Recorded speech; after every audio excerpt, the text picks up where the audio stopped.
Hey everyone, Sweet Johnny Cage here, back with another guide for Final Fantasy VII Remake INTERgrade. This time I'm going to show you how to take down Scarlet and the Crimson Mare. This fight is actually super manageable, it's just hectic and takes a while. Starting off, you want to kill these sentry rays around the arena, because these guys will interrupt you. You want to make sure that you have Lightning Ninjutsu equipped whenever you're attacking the Crimson Mare, but you want to be targeting Scarlet for the most part. When you target Scarlet, use the Fire Ninjutsu, and then once she is killed, she doesn't actually die, she sort of keeps regenerating, but once her health bar depletes to 0, the boss gets staggered, and then that's when you want to switch over to Lightning.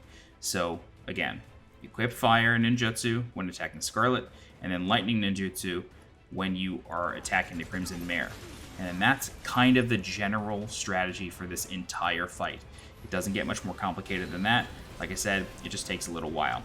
So in this first phase, the Crimson Mare has generally fire-based attacks. So as you can see here, I have Fire Ninjutsu, I'm just wailing on Scarlet, I have her on target, and then eventually she's going to go down here in a second, and then the boss gets pressured, sort of staggered for a second, switch over to Lightning, and then you want to also use any synergy attacks with Sonon.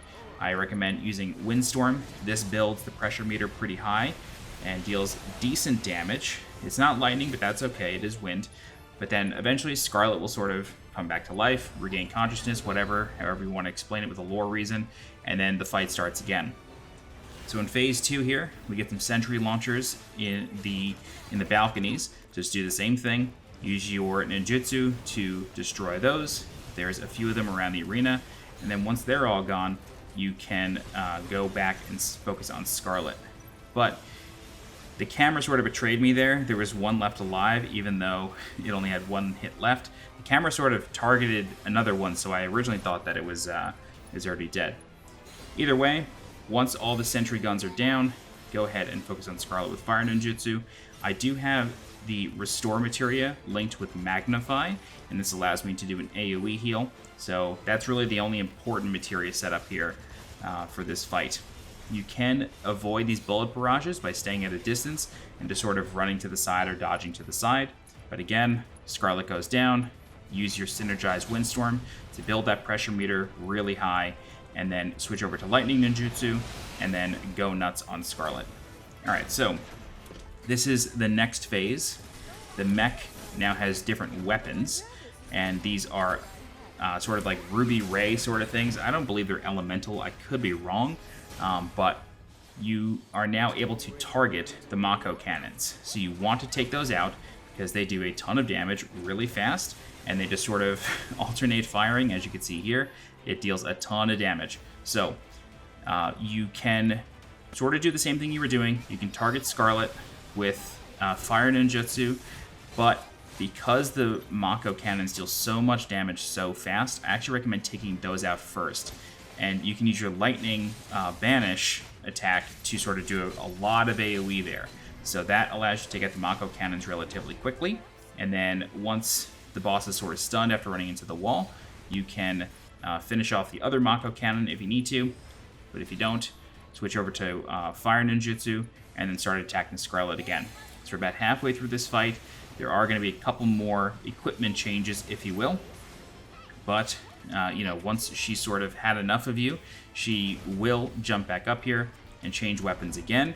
And then, unfortunately, that sort of, prevents you from staggering her too much. So you will have to deal with this phase a little bit longer.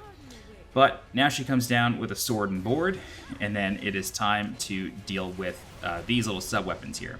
You can run right around the rocket launcher, not a big deal. The sword, believe it or not, is also a weapon, which kind of sucks. I did get a parry there, so that allowed me to get almost an instant stagger, which is really, really nice. And then Ramu is now available. We'll bring him in a little bit. For the most part, though, we're trying to do AoE here. This way we can take out the sword and shield.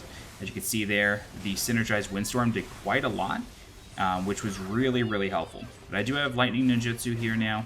I am focusing on the Claymore, just trying to get rid of that. Eventually, I will just say, whatever, and I will switch back to fire. But if you're doing this on hard mode, I haven't done hard mode yet, I'm almost positive you're going to want to take those out really quickly. But Once you're ready, go ahead and summon Ramu.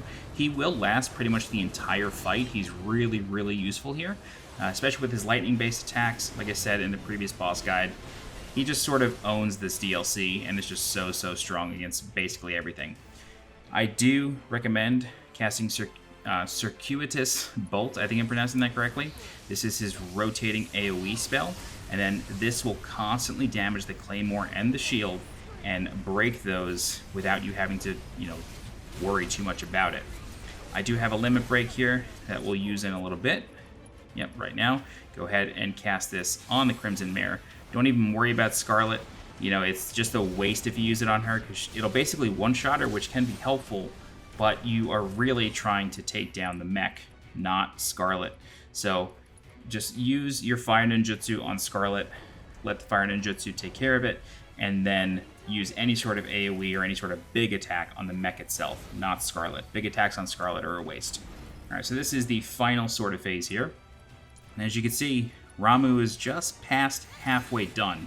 So it's still really, really useful to have him out of this phase. So she has switched back to the double Mako cannon, which, is a little annoying, but I sort of figured it out by now that you can just run around these attacks and it's not too big of a deal. Lightning Ninjutsu again, take out the Mako cannons. I am going to try to do a double ATB here for the Circuitous Bolts. That'll be very helpful, and that will help take out the Mako cannons as well as deal a ton of damage to the mech.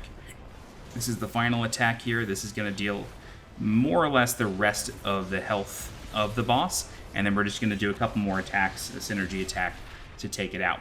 But basically, the boss is now pressured, just a couple hits away from staggered, and then you can finish it off with whatever you like. I always like using these synergy abilities, so I'm going to go ahead and use the Synergized Windstorm, and that'll take out the boss. And that's it. If you have any questions, please feel free to leave a comment. I'll do my best to help you out. If you're looking for more guides for Final Fantasy VII Remake INTERgrade, please subscribe to the channel so you get alerted when new guides go live. If you're interested in supporting the channel monetarily, please consider becoming a channel member by clicking the blue join button below this video. Don't forget to follow me on Twitter and on Twitch. And as always, I'm Sweet Johnny Cage. Thanks so much for watching, and I'll see you next time. Bye-bye.